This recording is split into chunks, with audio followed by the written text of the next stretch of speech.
Hello friends, good evening to everyone. कैसे हो आप सभी लोग? उम्मीद करता हूँ आप सब लोग बहुत अच्छे होंगे, एकदम मस्त और स्वस्थ होंगे। और दोस्तों, यहाँ पर अभी आपके फर्स्ट पेपर की जो क्लासेस हैं वो लगातार चल रही हैं रात 8 बजे से। ठीक है, तो जो नए भाई बहन हैं वो हमसे चैनल को सब्सक्राइब करके जुड़ जाएं।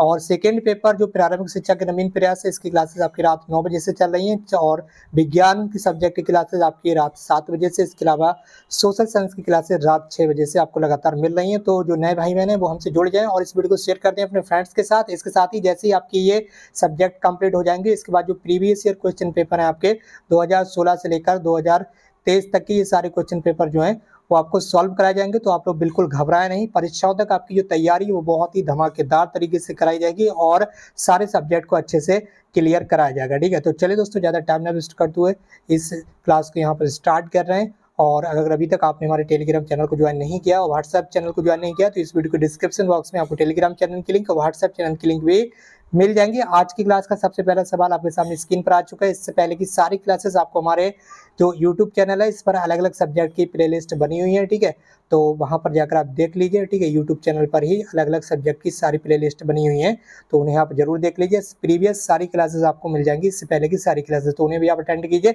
बाकी चलिए दोस्तों, आज की क्लास का सबसे पहला सवाल आपके सामने स्क्रीन पर आ चुका है। कल तक हमने जहाँ तक पढ़ लिया था उससे आगे का क्वेश्चन हमने यहाँ पर अब लिया है। तो विद्यालय प्रकृति की गोद में स्वतंत्र और खुले वातावरण में हो, ये विचार किसने दिया? जो विद्यालय प्रकृति है, विद्यालय प्रकृति की गोद में स्वतंत्र और खुले वातावरण में हो। विद्यालय जो है, यहाँ पर इस तरह से कॉमा लगा हुआ होना चाहिए था। कई बार जो है कॉमा लगा हुआ नहीं रहता अगर सेंटेंस में, तो उसका जो मीनिंग है वो ठीक से नहीं निकल पाता। जैसे कि यहीं पर आप पढ़ पा रहे होंगे, ठीक है, आप पूरी तरह से एक बार में नहीं पढ़ पाएंगे। यहाँ पर इस तरह से कॉमा लगा हुआ होगा, ठीक है, इस तरह से। तो यहाँ पर ये पूछा जा रहा है कि जो विद्यालय है, ठीक है, विद्यालय क्या है?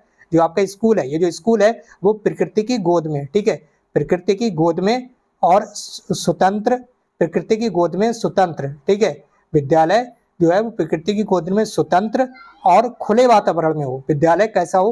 प्रकृति की गोद में स्वतंत्र हो और खुले वातावरण में हो। ये विचार किसने दिया है? ये जो विचार वो आपका रूसो ने दिया है। किसने दिया है? रूसो ने दिया है। ठीक है, ये आपको याद रखना है। इसके बाद आपका अगला सवाल है, छात्रों को गतिविधि या उदाहरण के माध्यम से पाठ पढ़ाते समय ही व्याकरण शिक्षण सहजता से पढ़ाने की वकालत किसने की है? ठीक है, एक बार फिर से सवाल को आप यहाँ पर देखेंगे। सवाल में पूछना क्या जा रहा है? ठीक है, सवाल में आपसे ये पूछ रहा है कि छात्रों को गतिविधि या उदाहरण के माध्यम से पाठ पढ़ाते समय, ठीक है, छात्रों को गतिविधि या उदाहरण के माध्यम से पाठ पढ़ाते समय ही, जैसे पाठ पढ़ाया जा रहा है उसी समय ही व्याकरण शिक्षण सहजता से पढ़ाया जाए। ठीक है, व्याकरण का जो शिक्षण है वो भी सहजता से पढ़ाया जाए पाठ पढ़ाने के समय ही। ठीक है, गतिविधि उदाहरण के माध्यम से, ठीक है, पाठ पढ़ाते समय ही व्याकरण का जो शिक्षण है वो भी सहजता से पढ़ाया जाए। इसकी वकालत किसने की है? तो इसकी जो वकालत है वो जॉन ड्यूवी ने की है। ये आपको याद रखना है, किसने? जॉन ड्यूवी ने।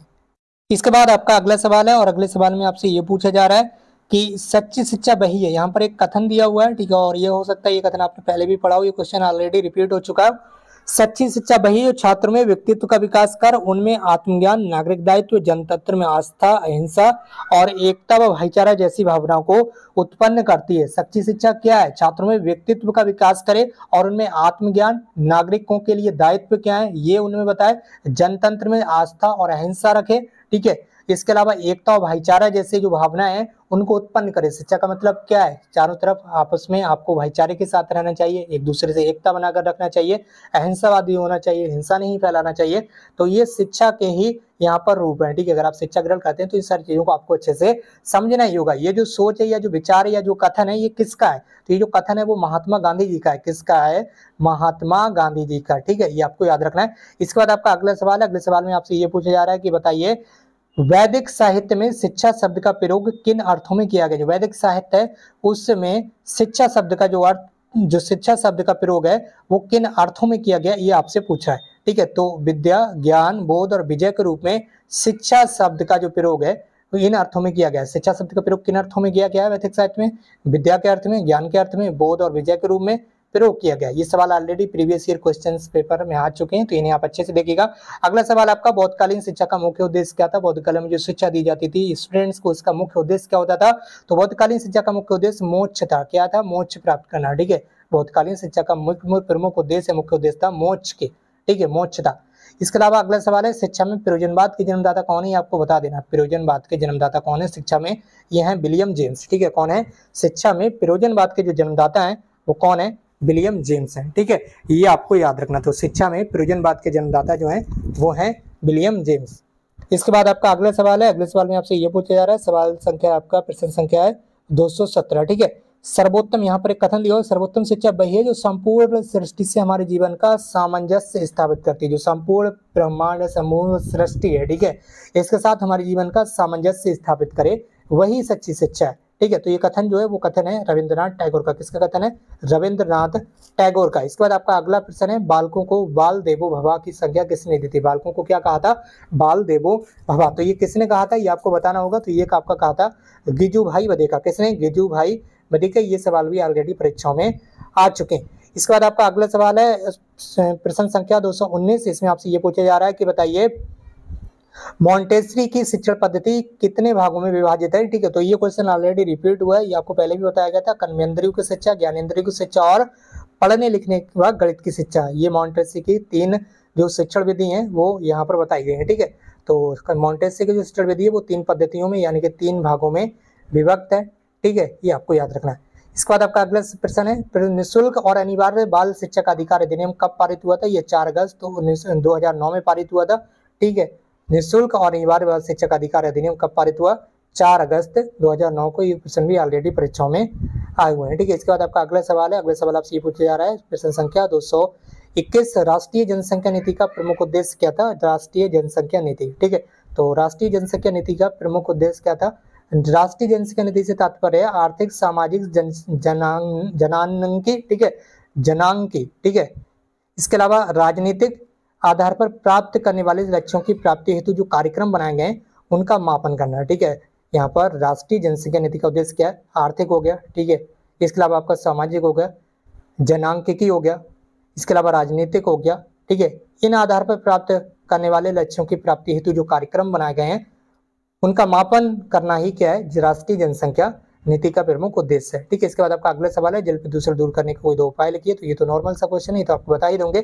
जल प्रदूषण दूर करने के उपाय ये है कि जो वेस्ट वाटर होता है, ठीक है, जो नालियों का गंदा पानी होता है, उन्हें यहाँ पर ऐसे स्रोतों में ना छोड़ा जाए जिससे जल दूषित हो। जैसे कि जो पानी है वो आपका ऐसी जगह पर ना छोड़ा जाए, नालियों का जो गंदा पानी है वो नदियों वगैरह में ना तो छोड़ा जाए। ठीक है, तो शहर तथा गांव की नदियों में बहने वाले हानिकारक गंदे पदार्थों को नदियों में नहीं छोड़ना चाहिए। ठीक है, यही चीज़ यहाँ पर बताई गई है। इससे क्या होता है, नदियों का जो जल होता है, जो पानी होता है, वो प्रदूषित हो जाता है। ठीक है, कैसे प्रदूषित हो जाता है, नदियों के निकट गंदे बर्तन तथा मरीजों के कपड़े बिल्कुल नहीं धोना चाहिए, इससे भी नदियों का जो पानी है वो दूषित होता है। नदियों में मृत पशुओं के शरीर, जो मृत पशुओं के शरीर होते हैं, कभी कभी पशु वगैरह मर जाते हैं किसी भी रीजन वजह से। ठीक है, तो उनके जो शरीर होते हैं वो कई बार आपने देखा होगा नदियों में बहते हुए जाते, तो इस पर रोक लगानी चाहिए। ठीक है, ठीक है, उन्हें कहीं पर भी मिट्टी हटाकर, ठीक है, या गड्ढा वगैरह खोदकर उन्हें उसमें दबा देना चाहिए। ठीक है, इस तरह से नदियों में नहीं बहाना चाहिए। ठीक, नदी तथा तालाबों में पशुओं को नहलाने और वाहनों को धोने पर प्रतिबंध भी लगाना चाहिए। तो ये जल प्रदूषण के सारे कारण है। ठीक है, ये उपाय भी हैं और यही कारण भी हैं। ठीक है, इनको अगर आप फॉलो करते हैं तो जल प्रदूषित होने से बच सकता है। ठीक, इसके बाद आपका अगला सवाल है, अगला सवाल प्रश्न संख्या 223 आपसे पूछा रहा है कि पर्यावरण संरक्षण अधिनियम कब लागू किया गया था। तो वर्ष 1986 में पर्यावरण संरक्षण अधिनियम लागू किया गया था। ये इंपॉर्टेंट क्वेश्चन है और ये ऑब्जेक्टिव क्वेश्चंस में भी आपको देखने के लिए मिल जाएगा। इसके बाद आपका अगला सवाल है भूमंडलीय ताप वृद्धि। ठीक है, क्या भूमंडलीय ताप वृद्धि, क्या जो पृथ्वी का ताप लगातार बढ़ रहा है, ठीक है, भूमंडल का ताप लगातार बढ़ रहा है, तो सामान्यतः भूमंडलीय ताप वृद्धि का आशय पृथ्वी के ताप में क्रमशः आने वाली वृद्धि से, जो पृथ्वी का जो टेम्परेचर है वो लगातार बढ़ता जा रहा है ग्लोबल वार्मिंग की वजह से, तो इसी को हम क्या कहते हैं, भूमंडलीय ताप वृद्धि कहते हैं। ठीक है, इसके बाद आपका अगला सवाल है, अगले सवाल में आपसे ये पूछा रहा है कि बालिका शिक्षा की 2 प्रमुख समस्याएं लिखिए। ठीक है, बालिका शिक्षा की 2 प्रमुख समस्याएं बताइए। बालिका शिक्षा जो है इसकी 2 प्रमुख समस्याएं लिखिए। तो शैक्षिक अवसरों की समानता की समस्या, समान शैक्षिक अवसर नहीं दिए जाते हैं, बालिकाओं को अलग अलग यहाँ पर डिफरेंटली यहाँ पर ट्रीट किया जाता है। ठीक है, बालकों के लिए अलग और बालिकाओं के लिए अलग, जबकि बालक और बालिकाओं को समान शैक्षिक अवसर देना चाहिए। ठीक है, सभी चीज़ों में उपलब्ध कराना चाहिए, जितनी शिक्षा की आवश्यकता बॉयज़ को है उतनी ही गर्ल्स के लिए भी है। ठीक है, तो कहीं ना कहीं समान अवसर देना चाहिए शिक्षा ग्रहण करने के बालिकाओं के लिए भी, यानी कि जो गर्ल्स स्टूडेंट्स हैं उनके लिए भी। इसके अलावा कन्याओं की शिक्षा के प्रति उचित दृष्टिकोण का अभाव, कई बार क्या है जो गांव के लोग होते हैं वो गर्ल्स को ज़्यादा पढ़ाने पर ध्यान नहीं देते हैं। अभी तो फिलहाल चेंज हो रहा है धीरे धीरे, और धीरे धीरे ही चेंज होगा आगे भी, ठीक है। तो यहाँ पर क्या होता है, ये चीज विलेज लेवल पर ज्यादा देखी जाती है ग्रामीण परिवेश में, ठीक है। तो कन्याओं की शिक्षा के प्रति उचित दृष्टिकोण का अभाव पाया जाता है, ठीक है। इसके अलावा दूसरा अगला सवाल आपसे पूछा जा रहा है कि 4 मानवीय मूल्यों का उल्लेख बता दीजिए। मानवीय मूल्य क्या होते हैं, ठीक है। मानवीय मूल्यों का उल्लेख कीजिए कि 4 सच्चाई, सत्यनिष्ठा, उत्तरदायित्व की भावना और दया भाव, ठीक है। ये सारे के सारे क्या है, ये आपके मानवीय मूल्य, ठीक। क्या है आपके मानवीय मूल्य, सच्चाई, सत्यनिष्ठा, उत्तरदायित्व की भावना और दया भाव, ठीक। ये सारे के सारे क्या है, ये आपके मानवीय मूल्य हैं। किन्हीं 4 मानवीय मूल्यों का उल्लेख कीजिए। ये आपके हैं मानवीय मूल्य, सच्चाई, सत्यनिष्ठा, उत्तरदायित्व की भावना और दया भाव, ठीक है। ये सारे के सारे आपके क्या है, मानवीय मूल्य। इसके बाद आपका अगला सवाल है, फ्रॉबेल द्वारा किस शिक्षण विधि का प्रतिपादन किया गया, ठीक है। फ्रॉबेल के द्वारा किस शिक्षण विधि का प्रतिपादन किया गया, ये आपको बताना है। तो फ्रॉबेल ने किंडरगार्टन विधि का प्रतिपादन किया था, क्या का, किंडरगार्टन, ठीक है। इसके बाद आपका अगला सवाल है, अगले सवाल की ओर हम यहाँ पर बढ़ रहे हैं और अगले सवाल आपके सामने स्क्रीन पर आ चुका है। अगले सवाल में आपसे ये पूछा जा रहा है कि बताइए, प्रश्न संख्या 228 है और इसमें पूछा गया कि टैगोर को किस धारणा में विश्वास था, रविन्द्रनाथ टैगोर, ठीक है। इनको किस धारणा में विश्वास था, तो इनको सत्यम, शिवम और अद्वैत की धारणा में विश्वास था। किसमें, सत्यम, शिवम, अद्वैत की धारणा में विश्वास था। इन्होंने ईश्वर में सर्वोच्च मानव माना, ईश्वर में सर्वोच्च मानव माना, ठीक है। और वे अद्वैतवादी थे। कैसे अद्वैतवादी थे, ये आपको याद रखना है। टैगोर को सत्यम, शिवम, अद्वैत की धारणा में विश्वास था। इन्होंने ईश्वर में सर्वोच्च मानव माना, वे अद्वैतवादी थे, ये आपको याद रखना है। इसके बाद अगला सवाल है आपका, फ्रॉबेल की किन्हीं 2 प्रमुख रचनाओं यानी कि किताबों के नाम लिखना है जो उन्होंने पुस्तकें लिखी थी, बुक्स लिखी थी फ्रॉबेल ने। किन्हीं 2 बुक्स के नाम यहाँ पर आपको बताना है, ठीक है। तो आपकी 2 बुक्स कौन कौन सी हो जाएंगी, यहाँ पर आप देख लेंगे। यहाँ पर पहली जो प्रमुख रचना वो है एजुकेशन ऑफ मैन, ठीक है, एजुकेशन ऑफ मैन, मानव की शिक्षा। दूसरी प्रमुख रचना जो है वो है मदर एंड प्ले सॉन्ग्स, ठीक है, मदर एंड प्ले सॉन्ग्स। ये 2 इंपॉर्टेंट रचनाएं हैं या पुस्तकें, आप जो कुछ भी हैं वो कह सकते हैं, ठीक है। इसके बाद आपका अगला सवाल है, अगले सवाल में आपसे ये पूछा जा रहा है कि बताइए यहाँ पर जनसंख्या शिक्षा की कोई एक परिभाषा लिख दीजिए, अथवा जनसंख्या शिक्षा को परिभाषित कर दीजिए। ये सवाल 2 बार आ चुका है परीक्षा में, ठीक है, इसलिए सवाल इंपॉर्टेंट है, ठीक है। कैसा है, इंपॉर्टेंट है, इसलिए आप इसे ध्यान से पढ़ें। ये सवाल 2016 की परीक्षाओं में भी आ चुका है और 2018 की परीक्षाओं में भी आ चुका है। जनसंख्या शिक्षा का अर्थ और परिभाषा यहाँ पर आपसे पूछी जा रही है, ठीक है। जनसंख्या शिक्षा की कोई परिभाषा लिखी है, जनसंख्या शिक्षा को परिभाषित कीजिए, ठीक है। तो यहाँ पर आपको देखना है, जनसंख्या शिक्षा 2 शब्दों से मिलकर बना है, जनसंख्या और शिक्षा, ठीक है। 2 शब्दों से मिलकर बना है, जनसंख्या और शिक्षा। अर्थात जिस शिक्षा में जनसंख्या का ज्ञान नहीं, तो ऐसी शिक्षा, ऐसी एजुकेशन जिसमें जनसंख्या के बारे में ज्ञान दिया जाए, तो वही आपकी जनसंख्या शिक्षा, उसे ही जनसंख्या शिक्षा कहते हैं। जनसंख्या शिक्षा को समझने के लिए इसकी परिभाषाओं को समझना आवश्यक है, जो इस प्रकार से हैं। तो परिभाषाएं भी एक बार देख लेंगे कैसे हैं, ताकि आपको अच्छे से समझ आ सके। तो परिभाषाओं में यहाँ पर बताया गया है, फिर से पहली परिभाषा दी है राज्य शिक्षा संस्थान उत्तर प्रदेश के द्वारा। तो इसने कहा है कि ये एक ऐसा प्रयास है जिसके द्वारा विभिन्न वर्गों में, विशेषकर छात्र छात्राओं को विश्व के परिप्रेक्ष्य में देश, प्रदेश तथा क्षेत्र की जनसंख्या स्थिति, जनांकिकी, ठीक है, जनांकिकी, इसके अलावा जनांक के प्रमुख तत्वों, जनसंख्या और पर्यावरण के पारस्परिक संबंधों, जनसंख्या वृद्धि के आर्थिक और सामाजिक विकासों इत्यादि की जानकारी दी जा सकती है, ठीक है। सबसे पहले जो परिभाषा दी हुई है वो राज्य शिक्षा संस्थान उत्तर प्रदेश के अकॉर्डिंग यहाँ पर दी हुई है। और अगली जो परिभाषा वो है यूनेस्को के द्वारा, किसकी, यूनेस्को के द्वारा, ठीक है। आप ये नहीं कि दोनों परिभाषाएं लिखें पेपर में, आप एक लिख देंगे तब भी आपका काम जो है चल जाएगा। दोनों में से कोई भी एक जो डेफिनेशन है उसे आप याद कर लेंगे, तब भी आपको अंक पूरे मिलेंगे, ठीक है। इसके बाद यहाँ पर दूसरी परिभाषा भी आपको यहाँ पर बता देते हैं। यूनेस्को ने क्या कहा है, जनसंख्या शिक्षा को संख्यात्मक पहलू के रूप में अथवा अधिक महत्वपूर्ण संस्थानों के निबंध के रूप में ही नहीं जानना चाहिए। जनसंख्या को क्या है, केवल संख्यात्मक पहलू के रूप में नहीं मानना चाहिए, डीआर निबंध, यहाँ पर निबंध के रूप में ही नहीं जानना चाहिए। इसे जनसंख्या के गुणात्मक पक्ष और मानव स्रोत विकास के संबंध में भी जानना चाहिए, ये कहा है यूनेस्को ने। इस प्रकार का हम कह सकते हैं कि जनसंख्या शिक्षा का अर्थ है वर्तमान तथा भावी परिवार के कल्याण का, आर्थिक संपन्नता और राष्ट्रीय जीवन स्तर का ऊंचा उठाने में सहायता करना ही जनसंख्या शिक्षा कहलाती है। क्या कहलाती है, जनसंख्या शिक्षा कहलाती है। इसके बाद आपका अगला सवाल है प्रश्न संख्या 231। इसमें आपसे पूछा जा रहा है कि बताइए दूरस्थ शिक्षा, डिस्टेंस एजुकेशन, ठीक है, डिस्टेंस एजुकेशन क्या है, या डिस्टेंस एजुकेशन की 2 विशेषताएं लिखिए, ठीक है। इंपॉर्टेंस ऑफ डिस्टेंस एजुकेशन, ठीक है, डिस्टेंस एजुकेशन की 2 विशेषताएं यहाँ पर आपसे पूछी गई हैं। तो डिस्टेंस एजुकेशन की विशेषताएं यहाँ पर बताते हैं। ये पद्धति आमने सामने बैठकर अध्ययन करने से सर्वथा भिन्न है, ठीक है। इसमें कोई भी व्यक्ति कहीं पर भी बैठकर जो शिक्षा है वो ग्रहण कर सकता है। इसमें ये नहीं कि आप स्कूल में बैठकर पढ़ें या चार दीवारी के अंदर या कोई रूम हो बना हुआ, ठीक है, स्कूल में कमरे में, ऐसा कुछ नहीं है। डिस्टेंस एजुकेशन में क्या होता है, आप कहीं पर भी बैठकर जो शिक्षा है वो दूर से ही ग्रहण कर सकते हैं। इसमें आपको स्कूल कॉलेज जाने की जो आवश्यकता है वो नहीं होती है।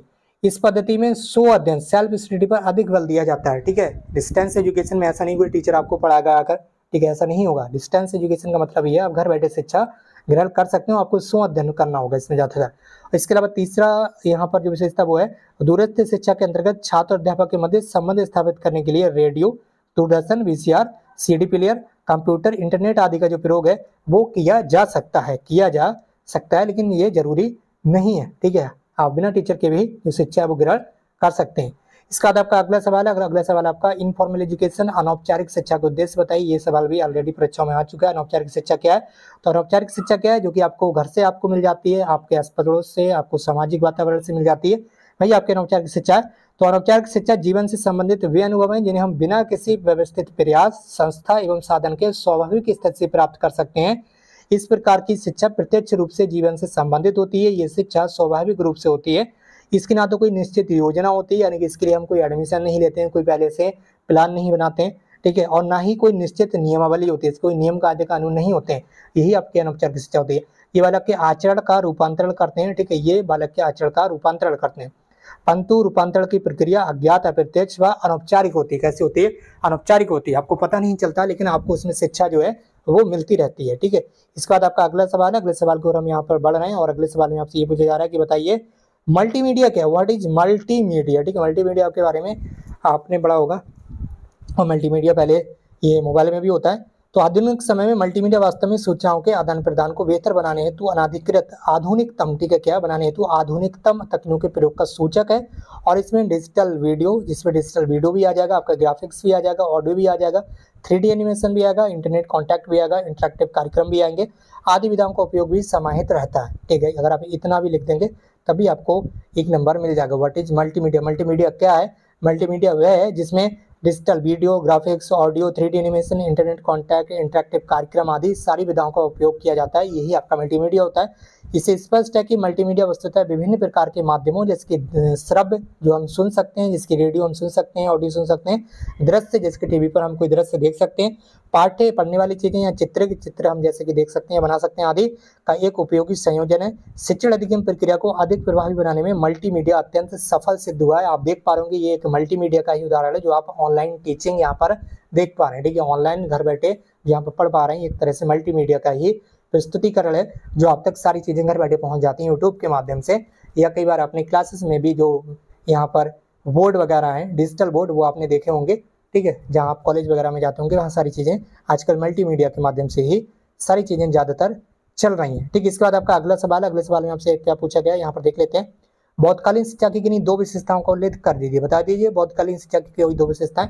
तो पहला संघ बौद्ध शिक्षा के प्रमुख केंद्र थे। संघ में प्रविष्ट होने पर मनुष्य श्रवण बन जाता था, क्या बन जाता था? सिरमण बन जाता था। श्रमण के अलावा संघों में और किसी को शिक्षा प्रदान नहीं की जा सकती थी। संघ में प्रवेश लेने के विशेष नियम कायदे कानून थे। संघ में प्रविष्ट होने को प्रवक्ता कहते थे। जब कोई भी बच्चा था या स्टूडेंट था संघ में प्रवेश करता था या शिक्षा प्रदान कर लेता था, शिक्षा लेता था या उसमें प्रविष्ट करता था, तो उससे प्रवक्ता कहते थे। इसका अर्थ है बाहर जाना। क्या अर्थ है? बाहर जाना। अर्थात भावी बिच्छू परिवार से विलग होकर बाहर आकर बौद्ध संघ में मिल रहा है, उसकी आयु 8 से 12 वर्ष के मध्य होती थी। 20 वर्ष की आयु में उपसंपदा संस्कार होता था। ये आपको याद रखना, बौद्धकालीन शिक्षा में 20 वर्ष में उपसंपदा अधिकार होता था, संस्कार होता था, उपसंपदा संस्कार होता था। इसके फलस्वरूप भिक्षु संघ का पूर्ण रूपेण सदस्य बन जाता था। जब उपसंपदा संस्कार हो जाता था 20 वर्ष के बाद, इसके बाद क्या होता था, जो भिक्षु होता था या जो शिक्षा ग्रहण करने वाला बच्चा होता था वो संघ का पूरी तरह से एक सदस्य बन जाता था। कब? 20 वर्ष की उम्र कंप्लीट करने के बाद उसका उपसंपदा संस्कार होता था तब, ठीक। इसके बाद आगे आपका गुरु और शिष्य संबंध, ठीक है। इसमें आपका बताया गया है गुरुओं और शिष्यों के बीच बड़े घनिष्ठ और मधुर संबंध हुआ करते थे। दोनों का जीवन सादा तथा निकट का होता था, एक दूसरे के पास में जीवन व्यतीत करते थे। गुरु शिष्यों की शैक्षिक, शारीरिक, मानसिक और आध्यात्मिक आवश्यकताओं के अनुसार उनका विकास करता था। इस युग में गुरु शिष्य का मठ से निष्कासन कर सकता था। जब गुरु यह पाता है कि कोई शिष्य पर्याप्त मात्रा में उसे सम्मान नहीं दे रहा है या अपने अध्ययन के प्रति जागरूक नहीं है, तो वह उसका निष्कासन कर दिया करता था। यदि कोई गुरु किन्हीं कारणों से संघ से बाहर हो जाता था तो उसके शिष्यों को भी संघ से बाहर ले जाना पड़ता था। ठीक है, कहाँ ले जाना पड़ता था? संघ से बाहर ले जाना पड़ता है। यदि कोई गुरु है किन्हीं कारणों से संघ से बाहर चला जाता था तो उसके जो शिष्य होते थे जिन्हें वो शिक्षा देता होता था उन शिष्यों को भी संघ से बाहर ले जाना पड़ता था। ऐसे कायदे कानून थे। ठीक है, उस समय के, कब के? बौद्ध काल के। ठीक है, बौद्ध काल में जो शिक्षा दी जाती थी उसमें इसी तरह के जो बौद्धकालीन शिक्षा के अपने अपने रूल्स थे। ठीक है, इसके बाद आपका इस क्लास का अंतिम सवाल आपको देखने के लिए मिल रहा है। अंतिम प्रश्न, आदर्शवाद के प्रमुख प्रवर्तकों के नाम बता देना आपको। आदर्शवाद के जो प्रमुख प्रवर्तक थे इनके आपको भैया नाम बताना है। तो नाम यहाँ पर आप देख लेंगे फटाफट। कौन कौन से नाम देखेंगे? आदर्शवाद के प्रमुख प्रवर्तक कौन कौन थे? आदर्शवाद के प्रमुख प्रवर्तक हैं सुकरात। ठीक है, सुकरात, प्लेटो, डेकार्ट, स्पिनोजा और हीगल। ठीक है, क्या क्या है? सुकरात, प्लेटो, डेकार्ट, स्पिनोजा और हीगल। यहाँ पर हमने एक जो फॉर्मूला ये लिख दिया है, S square P D H. पहले वाला जो एस है एक एस उसका हो गया वो सुकरात। ठीक है, और एक एस के बाद दूसरा एस यहाँ पर एस स्क्वायर कर दिया तो इसका हो जाएगा आपका स्पिनोजा। पी का हो जाएगा आपका प्लेटो। ठीक है, डी का हो जाएगा आपका डेकार्ट और एच का हो जाएगा आपका हीगल। ठीक है, तो इस तरह से ये हमने यहाँ पर फॉर्मूला बना दिया। आप पहले इसे याद कर लें तो उसके माध्यम से फॉर्मूले को याद कर लें तो आपका काम बन जाएगा। ठीक है, ये सवाल ऑलरेडी परीक्षा में आ चुके हैं तो आपने ज़्यादा महत्वपूर्ण माने क्योंकि जो क्वेश्चन है वो रिपीटेड होते हैं, बहुत बार, कई बार रिपीट होते हैं क्वेश्चन। तो दोस्तों आज की इस क्लास कहीं पर समाप्त करते हैं। क्लास आपको कैसी लगी नीचे कमेंट बॉक्स में जरूर टाइप कीजिए और क्लासेस आपकी लगातार चल रही हैं। जैसे ही क्लासेस आपकी समाप्त होंगी प्रीवियस ईयर जितने भी पेपर हैं 2016 से लेकर 2023 तक के सारे क्वेश्चन पेपर आपको यहाँ पर सॉल्व कराए जाएंगे। ठीक है, तो जो नए भाई बहन है वो चैनल को सब्सक्राइब करके बेल आइकन को प्रेस कर लें और अगर अभी तक आपने टेलीग्राम चैनल को ज्वाइन नहीं किया तो टेलीग्राम चैनल की लिंक, व्हाट्सएप चैनल की लिंक और फेसबुक की लिंक आपको इस वीडियो को डिस्क्रिप्शन बॉक्स में मिल जाएगी। आज की इस क्लास को यहीं पर समाप्त करते हैं। हमसे जुड़ने के लिए आपका बहुत बहुत धन्यवाद। Thank you so much for watching this video.